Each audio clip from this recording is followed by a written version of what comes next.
Brasil de Fato Entrevista. Olá, começa agora mais um Brasil de Fato Entrevista. A conversa de hoje é com o ex-ministro Celso Amorim.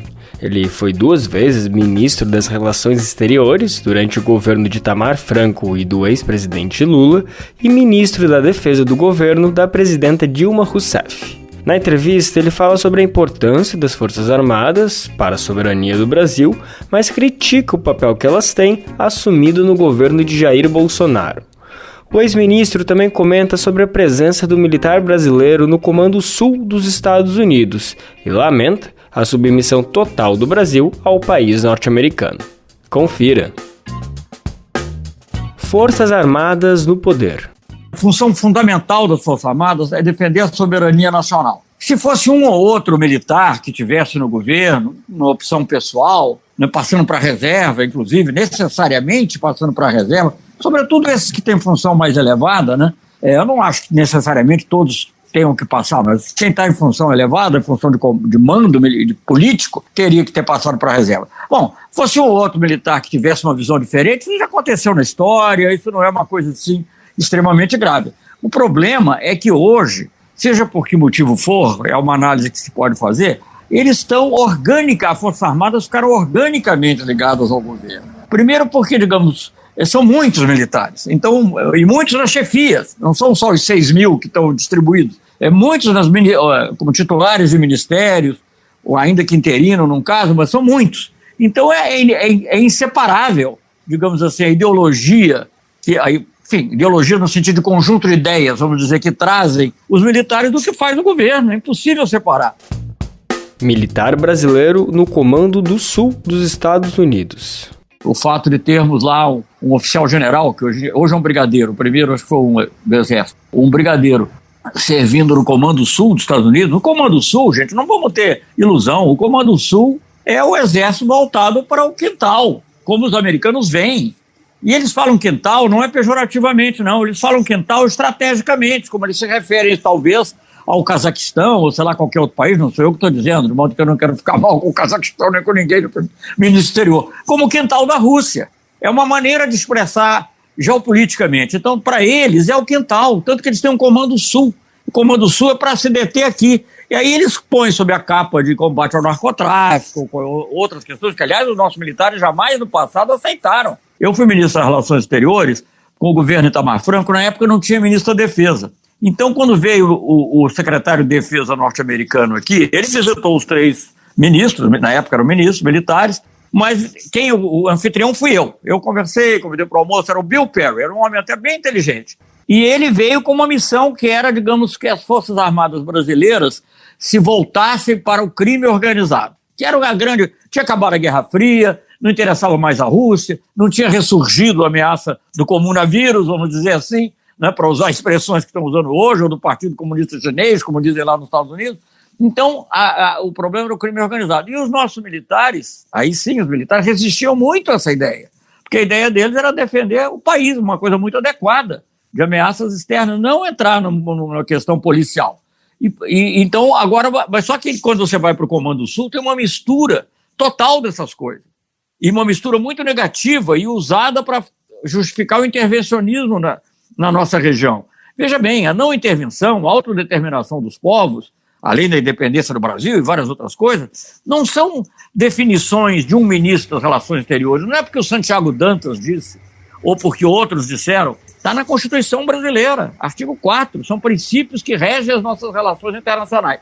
E você vai no Comando Sul, tem um general lá, e o Comando Sul está voltado, obviamente, para intervenções, inclusive na Venezuela, que tem patrocinado, e, digamos, coloca essa intervenção, essa potencial intervenção, sob a capa de combate ao narcotráfico. Então, justamente, os nossos militares estão fazendo coisas que eles não queriam, de estarem envolvidos nessa questão do combate ao crime organizado.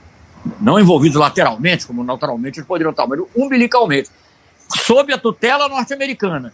E a presença deles servindo lá para legitimar uma eventual intervenção, porque mesmo que eu acho que o oficial lá não vai ter opinião nenhuma, eles vão tentar extrair dele algum conhecimento, porque os americanos sabem de tudo, eles não precisam do militar brasileiro. A presença do militar brasileiro é para legitimar. Aliás, o outro que tem é colombiano. Só que a Colômbia tem um histórico pelo combate às Farc, não vou dizer que justifica, mas que explica a ligação mais forte. Nós não temos nada disso. Eu vejo com grande preocupação isso, grande preocupação, até porque eu tenho não só respeito, mas porque eu entendo que é absolutamente fundamental para o Brasil ter forças armadas bem equipadas, bem, com capacidade de enfrentar inimigos que podem surgir. Podem não existir hoje, quando as pessoas dizem, Força Armada, o Brasil não tem inimigo. Não tem inimigo hoje, mas acontece que no dia que tiver um conflito, vamos dizer, entre os Estados Unidos e a China e ficarem de olho no nosso petróleo, pode ser um, pode ser outro. Então a gente tem que saber defender, e é como, aliás, diz o general Etchegóin, pela dissuasão. Quer dizer, ter a capacidade de causar um dano suficiente, não é que a gente vai ganhar a guerra, mas causar um dano suficiente, e hoje em dia a medida do dano suficiente, ela modificou muito, com a televisão, com as redes, né? Antigamente, o Churchill contava, afundaram o nosso navio, morreram 200, mas acontece que morreram 300 alemães, tudo bem. Hoje em dia não é assim. Se morrem 2 ou 3 americanos ou 10 americanos, isso já vai para a CNN, já é um problema. Então nós temos que ter essa capacidade. Agora, essa capacidade é para eventuais adversários externos, não para se voltar para a política interna. E esse é o grande erro que está sendo cometido. E na política externa, só para... Como todos eles sempre admitem, se olha os documentos militares, todos eles falam da ligação entre defesa e política externa. Na política externa, o nosso objetivo tem que ser o de jogar num mundo mais multipolar. Não pode ser, de maneira alguma, digamos, estar subserviente a um país, a uma superpotência, nem a uma nem a outra. Não é nenhuma delas. Vamos jogar nesse mundo. E era o que o Brasil fazia, com grande... E não é uma coisa só dos governos do PT. Claro que nós aprofundamos, mas veio vindo. Isso é uma construção histórica. O Brasil agiu com independência. Eu fui embaixador do governo Fernando Henrique em relação ao tema do Iraque, nós agimos com grande independência, né? E eu era, por exemplo, nos opondo ao uso da força, enfim, várias questões que aí seria muito longo eu te falar. E sempre teve essa visão na área econômica, na área comercial. O Brasil sempre agiu independentemente. Hoje em dia o Brasil faz uma proposta junto com os Estados Unidos contra a China. Eu estou dizendo isso, que tudo isso é um contexto geral. Então, o que eu fico preocupado com uma grande missão dos militares, das Forças Armadas, melhor dizendo, das Forças Armadas, é defender a soberania nacional, e nesse ponto eu estou em total acordo com o general Etchegóin. Justamente por isso eu fico muito preocupado com essa conspurcação, digamos assim, do papel das Forças Armadas hoje, primeiro, tratando de assuntos que ela não entende.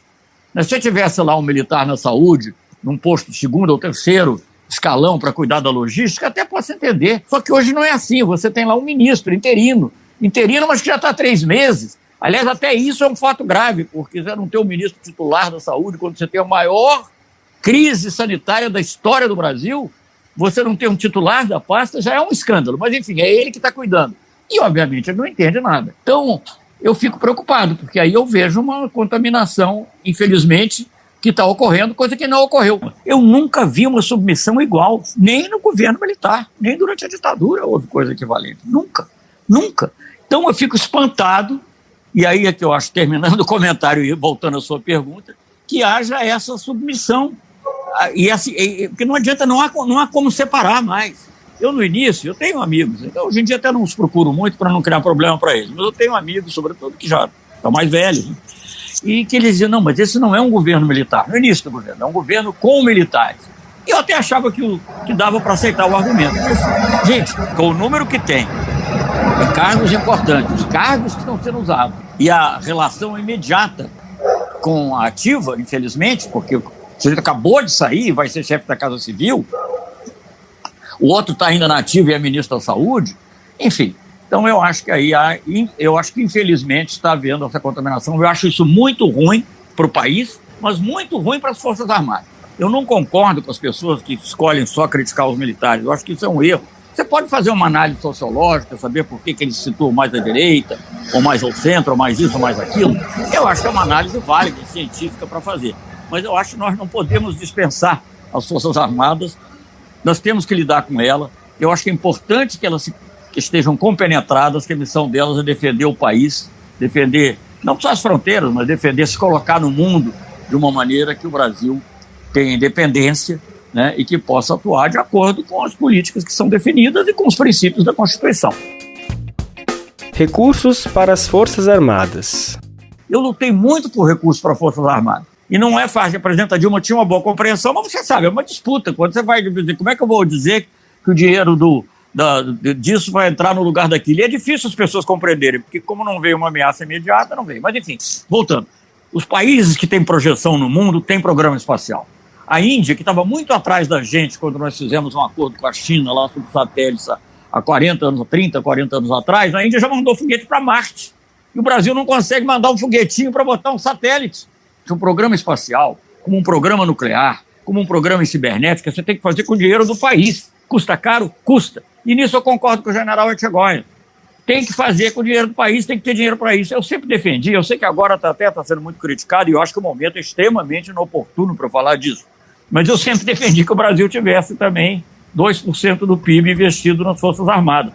Não para pagar pensão, o erro é esse. Não é para ficar pagando pensão para família e estendendo benefícios, hora extra, sei lá como é que estão fazendo aí, para ter uma previdência diferente. Não para isso, mas para se equipar, para ter um submarino de propulsão nuclear, para ter uma aviação de caça capaz de realmente defender, ter uma artilharia antiaérea que o Brasil não tem. O Brasil não dá, é um tiro de busca-pé. Se vier algum míssil, alguma coisa assim, você não tem nada. Nós quisemos fazer isso com a Rússia, para equilibrar. Era o navio com a França, o submarino com a França, tínhamos satélites com a China, temos uma imensa cooperação, de qualquer maneira, que já existe com os Estados Unidos, a compra de material, de milhares de coisas, né? E estávamos querendo fazer com a Rússia a defesa antiaérea, com participação dos militares, aliás. Por isso que eu digo, eu me surpreendo um pouco, porque eu nunca vi resistência. Podia ter uma resistência específica, localizada, muito mais em função de lobbies ou de um certo comodismo de alguns setores, do que propriamente uma resistência institucional a cooperar diversificadamente. Da mesma maneira que não havia nenhuma resistência, pelo contrário, eu vi isso até em diapositivos que eles faziam, e falar um lema que, digamos, extrapolando já eu extraí, digamos, de certa maneira, do que estava implícito na Estratégia Nacional de Defesa, mas eu extraí e dizia assim, com relação à América do Sul, cooperação para dentro, dissuasão para fora. Você está ouvindo a entrevista com Celso Amorim, 2 vezes ministro das Relações Exteriores durante o governo Itamar Franco e do ex-presidente Lula, e também ministro da Defesa do governo da presidenta Dilma Rousseff. Na conversa, ele fala sobre a importância das Forças Armadas para a soberania no Brasil, mas critica o papel que elas têm assumido no governo de Jair Bolsonaro. O tópico agora é possibilidade de golpe.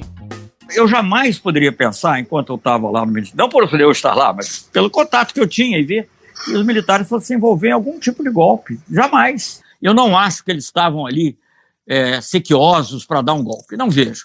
O que eu acho que alguns militares, e isso sim é uma coisa que tem que mudar, eles ainda se veem como guardiães da democracia. Eles não são. Eles são guardiães da democracia se um poder o pedir. Não são eles que decidem se a democracia está sendo ameaçada ou não. Não podem ser eles. É o Congresso Nacional, é o Supremo, né? Dependendo da situação, pode até vir a ser o Executivo, depende. Mas, enfim, então é isso, né? E aí o que eu acho que, digamos assim, a formação de muitos deles é uma formação de classe média. Militares são classe média. A maioria é classe média. Os que chegam a generais e tal são classe média alta, vamos dizer, padrões brasileiros. Né? Eles talvez digam que não, mas são. Como eu sou classe média alta, como um embaixador é classe média alta no Brasil. Não é classe alta, obviamente, porque não tem. Meu salário não dá para pagar um voo de um jatinho desse, né? Mas, enfim, Rio-São Paulo. Não dá para pagar nada. Mas, para o Brasil, que vive na miséria ainda, ou na pobreza, pelo menos, eu sou classe média alta. Eles também. Então, acabamos se identificando um pouco com isso. E a maciça propaganda dos meios de comunicação, e aí a Globo é imperdoável. Porque não é só a Globo News. As pessoas veem muito Globo News, onde, teoricamente, tem as pessoas bem informadas, que falam melhor português, razoavelmente português, então, eles são influenciados por isso. E eu acho que aí, o momento mais triste, em que, digamos, os militares tiveram um papel mais evidente, agora também está tendo, por razões diferentes, como você já comentou, a gente pode falar mais. Mas o momento mais triste foi o famoso tweet do general Vilas Boas, na época da questão da segunda... prisão em segunda instância para prenderem o Lula. Esse foi um momento grave, com ação política, obviamente, coordenada com a TV Globo, porque foi feito minutos antes, o Jornal Nacional publicou, e foi, obviamente, um ato de intimidação. Agora você vai me perguntar, aquilo influiu? Não sei te dizer, mas era para influir. Se alguém ali, que foi 6-5, se alguém ali balançasse, quem sabe é melhor a gente garantia, não sei o quê, olha que você... Então não tem dúvida que aquilo foi para influir. Então aquilo eu não posso dizer que foi um golpe militar, mas aquilo é um elemento importante num golpe continuado, que foi esse golpe, que era o impeachment da Dilma e a prisão do Lula. Claro que há uma certa identificação, uma certa proximidade, etc., mas principalmente eles estavam vendo no governo Bolsonaro a chance de voltar a exercer poder. Eles se acham muito competentes, eles se acham muito honestos, eles acham que eles podem dar um jeito no Brasil, que é uma visão errada. Por quê? Porque eles administraram quartéis, administraram unidades a vida inteira e acham que podem administrar o país, só que são coisas diferentes. Aliás, o caso da saúde é o mais eloquente, né? Você pode ser capaz de botar um remédio aqui, ali, eu não sei o que, mas você saber qual é o remédio, não é você que vai saber, não tem que saber, nem é suposto saber, né? Então, mas eu acho que eles, infelizmente, têm, às vezes, a visão de que eles podem tratar de qualquer problema, que qualquer coisa você botar lá um organograma e tal, e um fluxograma e agir, não é assim. Mas eu acho que eles viram a chance de voltar a exercer cargos. Alguns se arrependeram profundamente, ou não sei se arrependeram profundamente, alguns não ficaram, né, que é o caso do general Santos Cruz, porque ele tinha, não é que ele seja de esquerda, não, mas ele tem uma percepção de que não era dessa maneira. E, infelizmente, muitos outros ficaram, apesar de ver as coisas que estão acontecendo no Brasil. Submissão do Brasil aos Estados Unidos. Gente, essa ideologia, porque essa coisa da submissão do Brasil é uma coisa em todos os níveis. Em todos os níveis. Você ter a área econômica na Organização Mundial do Comércio, você brigar, você fazer uma coisa contra o seu principal parceiro comercial, ostensivamente contra, desnecessariamente contra, que isso é uma briga, independentemente do mérito, isso é uma briga de gigante entre Estados Unidos e China. Para que você vai entrar? Deixa eles brigarem. Sei que você ganha com isso nada. Os Estados Unidos não vão fazer nenhum acordo beneficiando o Brasil, porque até os democratas já disseram que não vão aprovar. Então, mesmo que ganhe o Trump, não sei quem vai ganhar, mesmo que ganhe o Trump, não vão fazer. Como nunca fizeram. Eu participei de negociação da ALCA, eu participei de negociações anteriores, quando houve a iniciativa para as Américas, do Bush pai. Gente, quando você chega numa área delicada, você diz, queremos muita propriedade intelectual. Não vamos dar. Né? Vamos dizer, para limitar um pouquinho, patentes, remédios. Não vamos abrir mão dos nossos direitos de produzir remédios localmente. Mas aí, uma vez eu fiz a pergunta retórica, mas vem cá, vamos supor que eu te cedesse, você ia abrir uma cota de açúcar para o Brasil exportar? Não. Entendeu? Então, esquece, isso não vai ter. A gente, não é que os Estados Unidos é um grande mercado, sempre haverá interesse, sempre haverá setores importantes que a gente pode entrar, nunca descuidamos disso. Mas enfim, eu só quero dizer o seguinte, a gente tem que jogar no equilíbrio. Então você tem isso na área econômica. Na área política, essas coisas que já aconteceram aqui na nossa região, você agredir a Argentina, a liderança argentina, de uma maneira que não existe, nunca existiu. Em épocas do pior relacionamento, na época do governo militar, que a gente teve à beira aí de, não sei se de um conflito, mas havia uma permanente disputa, nunca, não sei aí se era o Geisel ou o Médici, sei lá, chamou o general argentino disso ou daquilo outro. Não existe. Enfim. Então, tudo isso, o Brasil se envolver no golpe na Bolívia, né? Quer dizer, você é uma coisa assim muito triste, muito deprimente. Por submissão aos Estados Unidos, se você dissesse, não, fez isso para ganhar o lítio para o Brasil, não justificaria, obviamente. Mas não é isso. É para submeter aos Estados Unidos, é pior do que tudo. Então você vê, eu falei na área do multilateralismo, o Brasil sempre defendeu, todos os governos, até os militares, os princípios do multilateralismo. Hoje em dia há uma iniciativa global de defesa do multilateralismo pela Alemanha, México, Peru que é um governo de centro-direita. O Brasil não quis participar, porque o Brasil está na linha do Trump, não é nem a linha americana, nós estamos na linha do Trump, né? E com os piores lados da ideologia trumpista. Então, eu não consigo entender, pelas pessoas que eu conheci, com o discernimento que eu conheci muitas pessoas com muito discernimento. Alguns se apagaram, ou, digamos, se acomodaram, porque também é muito tentador, você é convidado para ser presidente de uma companhia, presidente de outra companhia, não sei o que, você não está envolvido diretamente na política, você está se beneficiando, então você cala a boca. Esses não vão contra, né? Estão na reserva, de qualquer maneira. E os da ativa são atraídos para cargos de poder, exercem poder, acham que vão poder mudar o Brasil. Né? No começo, eu acho que esse Braga Neto achava que podia implementar um pró-Brasil contra o Guedes. Não é bem assim, né? Então, eu acho que tudo isso é muito, muito preocupante. E essa questão da submissão internacional, a questão da soberania nacional, olha, a minha vida inteira profissional foi dedicada a isso, né, como diplomata e como ministro da Defesa. Até na época eu trabalhei no Ministério da Ciência e Tecnologia, aliás, um programa iniciado pelos militares, que era o Programa Nacional de Informática. Tinha que brigar, defender o Programa Nacional de Informática, defender o direito brasileiro de quebrar patentes para remédios, né? Isso tudo é coisa, isso é soberania brasileira que está em jogo. O papel das Forças Armadas. Eu acho que o ideal era as Forças Armadas se desengajarem do governo, como Forças Armadas. Aí eles vão dizer, não, mas as Forças Armadas não estão no governo, estão militares individualmente. E aí entra esse aspecto que você falou, mas são militares da ativa, então eles não podem desconsiderar o interesse de voltar para as funções originais e o que eles vão fazer lá. Então não está certo, já é por aí. E segundo, o que eu vejo é o exercício de funções, não são uma função técnica específica, entendeu? Como eu ilustrei com esses casos, por exemplo, no nosso governo, eles exerceram, né, que eram funções importantes. E eu acho que tinham que se desengajar do governo, eles estão sendo contaminados pela ideologia, não há como separar. A prova, eu acho, esse negócio da cloroquina ter sido incluído no perfil do comandante do Exército, é uma prova cabal disso. Ele consultou algum cientista para dizer isso? Foi consultado? Não. É porque é a opinião do presidente, ele sabe que não pode também afastar muito. Então eu acho isso muito, muito negativo, muito ruim. Eu não acho que as Forças Armadas têm que tomar nenhuma ação contra, porque eu acho que não pode fazer isso, elas não têm que se meter para um lado ou para o outro, mas elas deviam se desengajar do governo e cuidar e botar mais ênfase. Esquecer a saúde, não é esquecer a saúde, fazer o que elas podem fazer na saúde, que é ajudar na logística, não é fazer coisas que o laboratório da Marinha pode fazer, ajudar numa vacina, não pode, porque não tem capacidade para isso. Eles fazem, eu estive lá, eles não fazem pesquisa de ponta, né? Eles fazem produção em massa, é útil, é bom, de remédios são bons. Pode ser que agora essa cloroquina sirva para combater a malária até o fim do século XXI. Também vai guardar lá, não sei se tem estoque suficiente. Então, o que eu diria? Eu acho que as Forças Armadas, se eu fosse influir, que eu não influo nada, né? Voltar a pensar nos grandes projetos, que são os projetos que têm a ver com a defesa do país, para o risco de um conflito externo. Conflito externo que pode ser motivado. A Segunda Guerra Mundial não começou porque ninguém veio contra o Brasil. Foi lá entre americano, inglês e alemão, italiano, e a gente acabou tendo que se quisesse ou não, a gente acabou se envolvendo. Então, nós temos que ter capacidade de defender o nosso litoral, defender o nosso pré-sal, né, defender a nossa Amazônia, defender a nossa biodiversidade, defender a nossa tecnologia, e aí não basta ter as Forças Armadas, precisa ter uma decisão política para defender. Isso que eu acho que a gente devia fazer. É isso que devia fazer.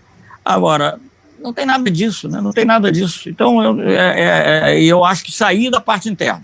A parte interna, as Forças Armadas, é uma discussão lá o que é subsidiário, o que é essencial, mas mesmo que esteja no artigo 142, é muito claro, é a pedido de um deles, a pedido dos poderes constituídos. Eles não têm que ficar se metendo, nem de jeito nenhum pensar em serem árbitros, nem os diplomatas, nem os militares, nem os diplomatas, nem os médicos, nem ninguém. Isso é o Congresso Nacional. Congresso Nacional, o Supremo Tribunal Federal. Eu acho muito perigoso a esquerda ficar muito, digamos assim, como se fosse, olha, não tem, né? Não é que eu concorde, não quero passar a cabeça por cima, a cabecinha por nada do que está acontecendo, entendeu? Acho que é tudo muito ruim. Agora, não vamos categorizar definitivamente de maneira negativa toda uma profissão que é uma profissão importante para o país, que tem que ser convencida. É difícil, mas ela pode ser convencida. Eu acho que nós estávamos no caminho disso. Infelizmente, a sociedade brasileira, porque não foi esse golpe que aconteceu, e eu já disse até que houve a participação, acho, naquele famoso tweet do general Vilas Boas, é o mais evidente, depois nessa participação intensa no governo Bolsonaro agora, mas eu acho que o golpe não começou nas Forças Armadas. Não começou. Sobretudo, não começou nos altos comandos das Forças Armadas. Não começou. Começou no civil, começou na TV Globo, começou no Moro, começou no FBI, começou na NSA, né? E isso foi contaminando. Começou lá com a ação do Aécio Neves no dia seguinte à eleição do segundo turno da Dilma. Assim que começou. E eles foram se juntando, talvez, oportunisticamente. Houve mais oportunismo do que ideologia na atitude militar em relação ao governo Bolsonaro. Você acabou de ouvir o BDF Entrevista com Celso Amorim, 2 vezes ministro das Relações Exteriores durante o governo Itamar Franco e do ex-presidente Lula, e também ex-ministro de Defesa do governo da presidenta Dilma Rousseff. Você pode conferir outras conversas como essa no YouTube, Spotify, Deezer ou outras plataformas do Brasil de Fato. Ficha técnica. Apresentação: Lucas Weber. Entrevista: Leandro Milito. Edição: Vanessa Nascimento e André Paroche. Coordenação: Geisa Marques e José Eduardo Bernardes. Direção: Beatriz Pasqualino e Nina Fidelis. Até a semana que vem. Brasil de Fato Entrevista.